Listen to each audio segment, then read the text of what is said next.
চুপ থাকতে শিখুন।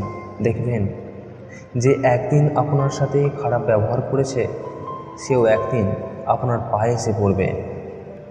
নিজেকে ভালো রাখার দায়িত্ব নিজেকেই নিতে হবে, কারণ খারাপ থাকলে কেউ ভালো রাখতে আসবে না। মানুষের উপরে রং দেখে তাকে ঘৃণা করো না। হয়তো তার কোনো একটা গুণ আছে যা কিনা স্বর্ণের চেয়েও দামি।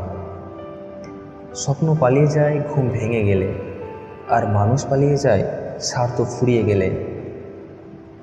ভাঙা বিশ্বাস আর ফেলে আসা সময় কোনোদিন ফিরে আসে না।